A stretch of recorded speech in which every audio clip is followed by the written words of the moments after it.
Bago ka matulog, sabihin mo sa Diyos ang 3 salitang ito, lalo na ang huling salita. Muling magpapaalab ang iyong pananampalataya. Bago tayo magpatuloy, isave mo muna ang video na ito at ishare mo sa 5 tao na kailangan ng kaaliwan ng Diyos.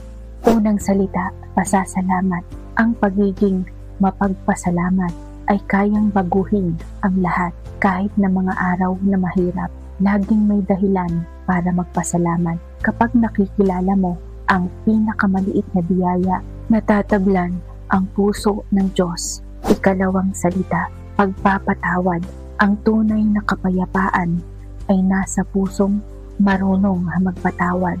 Kung nagkamali ka ngayon, humingi ka ng tawad sa Diyos. At kung may taong nakasakit sa iyo, piliin mong magpatawad. Ikatlo, ang pag-aalala. Kapag sinabi mo sa panalangin, Panginoon, alagaan mo po ako, ibinibigay mo sa Kanya ang lahat ng iyong takot, mga alalahanin at mga sakit sa puso.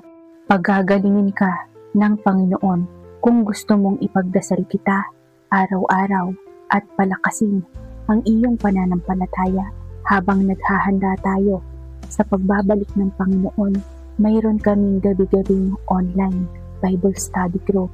I-message mo ako o i-comment na gusto kong sumali sa Bible study group. Aanyayahan kita. Magkasama tayong magbabasa ng salita ng Diyos at maghahanda para salubungin ang Panginoon. Naway dumating agad sa iyo ang biyaya ng Diyos.